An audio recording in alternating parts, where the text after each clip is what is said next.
Hey everyone, welcome back. My name's Scott. This is Nathan. Most of you probably know that by now. As always, we are working through some good books. Still working through this book called The Rhythm of Life by Matthew Kelly. And I just realized this morning, actually because I was reading the back of it, some really good recommendations here. Mm-hmm. Stephen Covey, right? Ken Blanchard. I mean, those are the A-list, right? That's right. But also that it's an international bestseller. Yeah.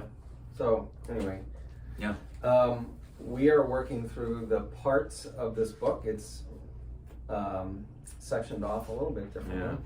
Yeah. And this part 4 is called Discovering the Rhythm of Life. And then in particular, why are we all so busy? And so, what struck you about?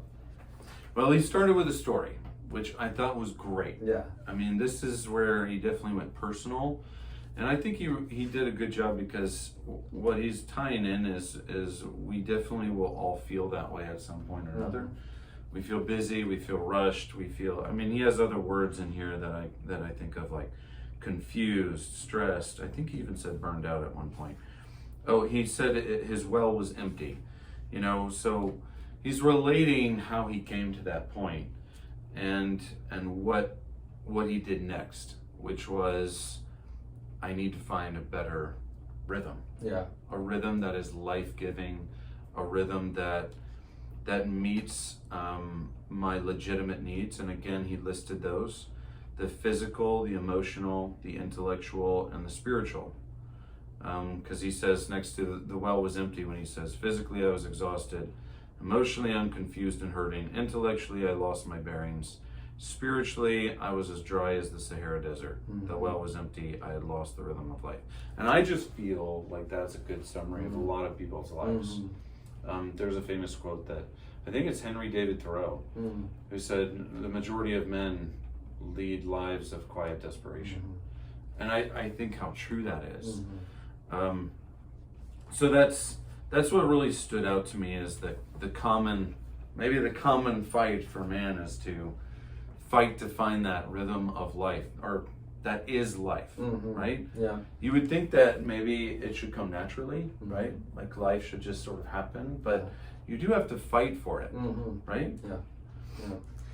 It's striking to me, he says, I was a walking contradiction. And honestly, as pastors, here we are teaching and preaching how you should live your life. Now we're doing it through what we believe God has said, but that's always before us. Yeah. It's always humbling. And obviously, who of us does it perfectly? Right. And many times not well. And that's how he felt. I was a walking contradiction. Mm-hmm. And I also thought it was striking that it was his medical doctor that was the one who eventually said, you need to take care of yourself. You need to take, 3 months off or something like that. Yes, 3 months off. Because he was a speaker by the time he was just in his 20s, a speaker and author. And so he was flying crazy amounts, speaking so many times, and he was physically all around feeling just right. The well was literally dry. But I think that's a good realization for us, is to say, are you stopping long enough to pay attention to what you're paying attention to? Exactly right? From Dr. Thompson. Are you realizing that, in his words, he says, the merry-go-round that is my life. Mm. You're going round and around, but you're never actually going anywhere. Yeah. Right? Yeah. And so he says the first of these discoveries was my legitimate need. Mm-hmm.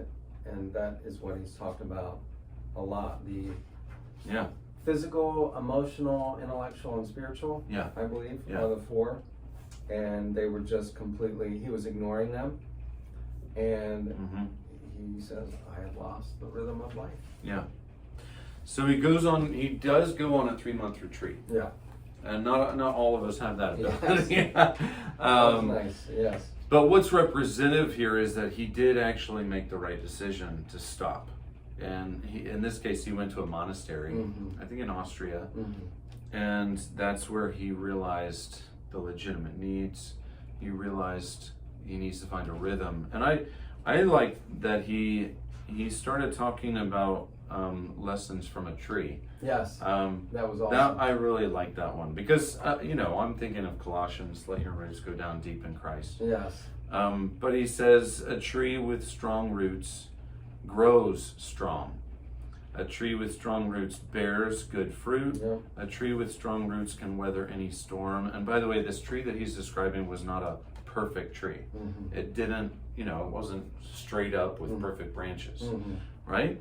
Yeah. So while he's talking about this tree with strong roots, he's also saying and referencing the fact that this was, what did he say? It had a perfection of its own. Mm-hmm. And I think of how that looks when we're talking about our lives. Mm-hmm. When God says, there's struggle, Yeah. but there's a strange perfection to it, right? And finding the right rhythm in Christ that we need to live in Him. So. Yep, that's right. And then one of his indications that he was coming out of it, he says, then one day I heard myself laugh again. Yeah. Isn't that striking? Yeah. I don't remember which book was it. Wasn't that a sign Yeah. of health was when you're able to laugh? I'm trying to think. Maybe it was the one. Was it his, the great 7 levels of intimacy? Maybe it was, or. But yeah, so that was monumental for him. Yeah. And he goes on to say that most people are, he says, I've discovered that very few people are not suffering from identical or similar lifestyle problems. The world is full of men and women who work too much, sleep too little, hardly ever exercise, eat poorly, always struggling, failing to find adequate time to spend with their families, who Yeah. live in perpetual hurry. Yes. So, And down below that same page, our lifestyles are destroying us. Yeah. This was striking. He says, same paragraph, we are rushing east in search of a sunset. I did read that part. I really love the imagery because you obviously can't ever reach a sunset. The more east you go, there's always a sunset, Yeah. right? But it really puts the imagery in your mind, like you're chasing something that's an illusion, right? Or right, you're trying to find something that's, I don't want to say you're trying to find something that's out of reach. You're trying to find something that's out of reach that isn't what you're looking for, though, right? To quote an old country song when I was growing up, looking for love in all the wrong places. There you go, right? So yeah, we need a new way of living. Yeah. And what he's suggesting here is that the rhythm of life is a passport to achieving this balance. Right.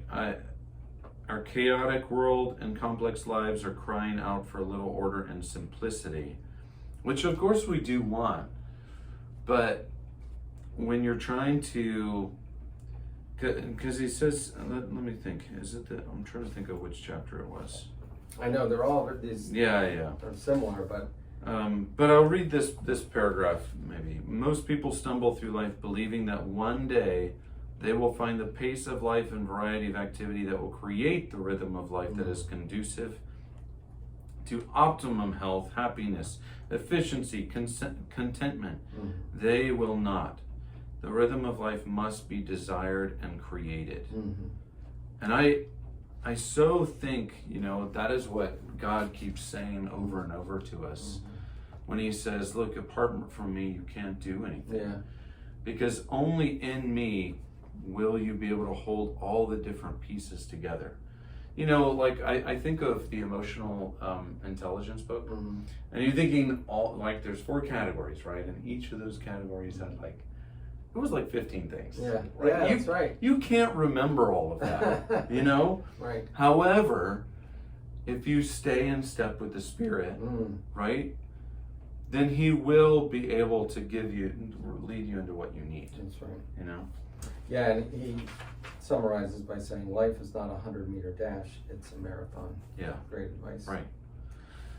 So we're gonna stop, I think, here at this section because this whole part is about discovering the rhythm of life, and I really think that it's vastly important for us, especially in light of the Celebrate Recovery model. I mean, even the 26 lessons is a rhythm. You know, to hear it over and over. Yeah. And I'll just say personally, I remember after the first year, right? Yeah. I was doing worship and I made it through and You listened to me teach and all well, those lessons. Right. And I was talking to Nicole, and she said, "Well, it's the same lessons over and over." And I said, "Yes, but at the same time, I could tell that I just need to hear it over and over too. There's a real comfort in hearing the lessons too, and also remembering, and a real sense of like, I realize that there's a part of my life that I need to stay on track. I can't, you know, I don't know, it was probably one of those CR quotes, but you know, the difference in being an addict and being a recovering addict, or one of those quotes that says something like, you know, you're only a step away from a wrong choice. Yeah. You know, one of those, and so I told my wife that, you know, it's important you go through the cycle and then you kind of know what to expect. Yeah. But it's good. Oh, okay. Back to, am I living in denial? Like, hey, do I have anything else in my inventory? You know, going on to gratitude. Like, am I remembering? And so these are vastly important to a rhythm of life. So I know that there's some really good parts to these next few chapters ahead as well. Yep, absolutely. And I can't wait to get into this next one. I hope you can join us for the next video. It's on what can creation teach us about ourselves. Yes. Really, really insightful. I am excited to jump into that one too. I really liked that. I mean, we like being in nature.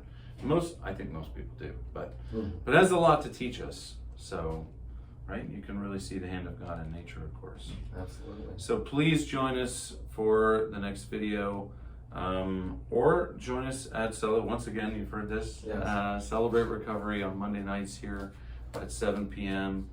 downstairs in the hub, and or we'll see you either on the next video or in person. You got it. See you next time.